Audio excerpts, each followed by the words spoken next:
back here with another video, checking out the Twitter of at YBC15, one of the top My Team YouTubers, looking at some of his more controversial takes. And the first one here is, he's saying Galaxy Opal Kevin Garnett over Galaxy Opal Anthony Davis. And I do agree with him here. Kevin Garnett does have those nice 21 Hall of Fame badges, and the only advantage Anthony Davis really has is that he weighs more and can speed boost, but Kevin Garnett handles the ball just fine. His quick jump shot, 1 inch taller, and the fact that he's a better defender does give him the edge over Anthony Davis, so I do agree with YBC here. Alright, this next take is pretty easy call here, pretty simple. He's 100% correct here. Pineapple should not be on pizza. Well done, YBC.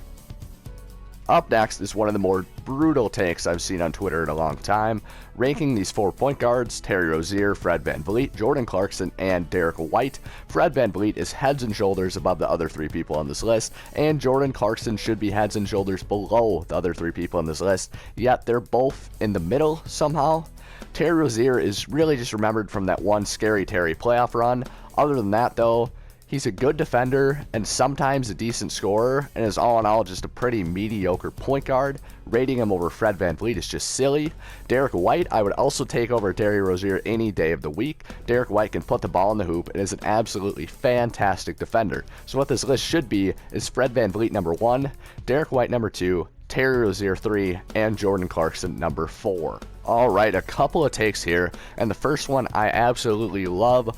Westbrook is one of the more hated on players in the NBA, and I will never understand it. He plays with a ton of heart, as YBC says here. Great player, not sure why he gets hated on so much. Well done here.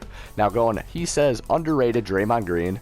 Now I wouldn't say underrated, but I would definitely say overhated for Draymond Green. He gets a lot of hate, and it's just kind of how he plays, but Draymond Green is still a fantastic player in the league, and he deserves every penny of that new extension he just got. Now overrated DeMar DeRozan. I don't know where this one's coming from. DeMar DeRozan gets hated on all the time and is definitely not an overrated player.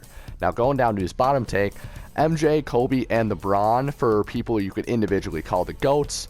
Now, I know a lot of people like to call Kobe the GOAT. I think some of it's a joke. I hope some of it's a joke. MJ and LeBron are the only 2 people you have a legitimate case to say are the greatest player of all time.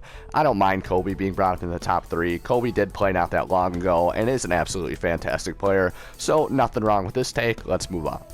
Alright, next he is actually defending James Harden in the playoffs, which I do agree with because people tend to overrate how much Harden disappears in the playoffs, because as YBC says here, he did take the greatest team of all time to 7 games in the Western Conference Finals, and I do support him in that.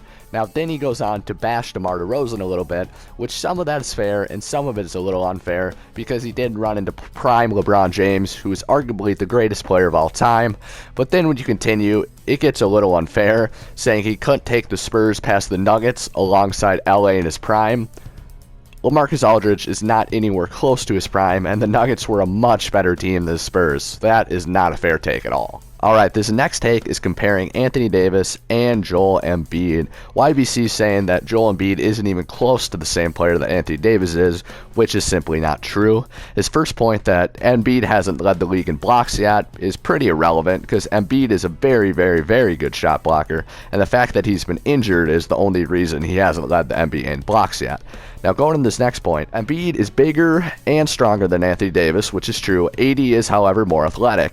But AD does not have that much better of a jump shot. Neither of them are great jump shooters, and for neither of them that is their strength. Now saying Anthony Davis can create his own shot and Joel Embiid cannot is simply not true, because Joel Embiid handles the ball extremely well for a 7-footer and can also guard multiple positions like AD. So even though AD is the better player, it is really not that far off. Alright, this next unpopular NBA opinion, the Western Conference was more stacked from 2005 to 2010 than it was from 2014 to 2019. This is an unpopular opinion because it is a completely stupid opinion. Now let's look at who he thinks are contenders. He's saying Pop Spurs, which okay, T-Mac Yow's Rockets, this isn't my team, they were not contenders. Dirk's Mavs, not in 2005 to 2010, no. D. Will's Jazz, definitely not. Melo A's Nuggets, still isn't my team. CP3's Hornets, fine. CP3 was one of the greatest point guards of all time at that point.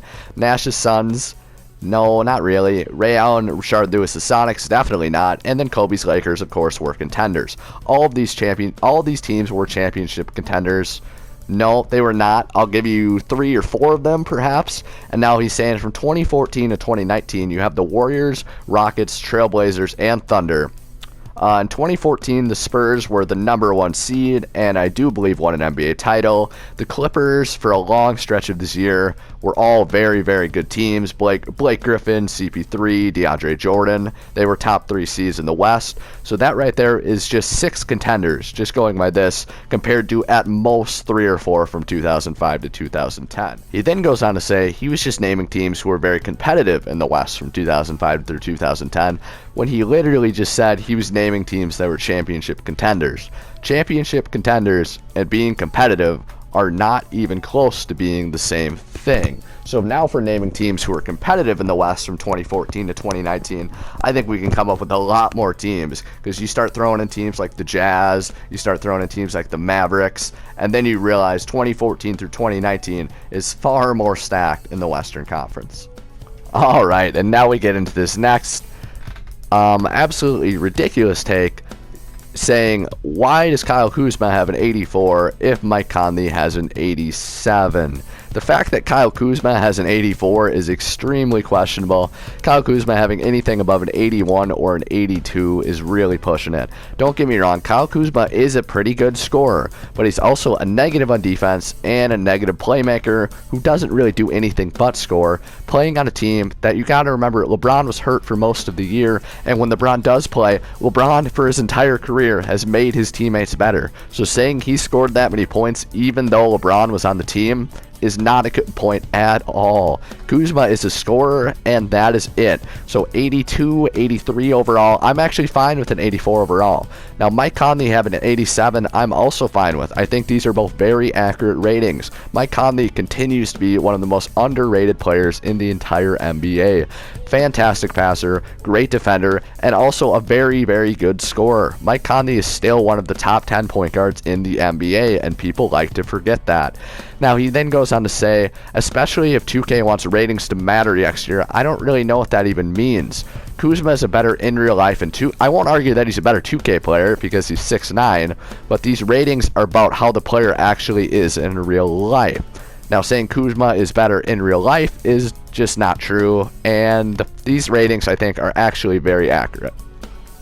Now, this last point is just YBC reflecting on that Brandon Roy would turn 35 today, which is crazy because he would have been in his prime during the Golden State Warrior Cleveland battles, which is true, but it wouldn't really have had any effect on them because Brandon Roy by himself wasn't going to beat Golden State or Cleveland. So as cool as it would have been for Brandon Roy's career not to be ruined by injuries, it wouldn't really have had that big of an effect on the NBA landscape. And now I just want to say, I mean, no hate towards YBC with this video, just having fun, taking a look at some of the takes he's made on Twitter. And with that said, that's going to be the video for today. As always, please make sure to like, subscribe, comment down below what you thought of this video, and what other videos you would like to see.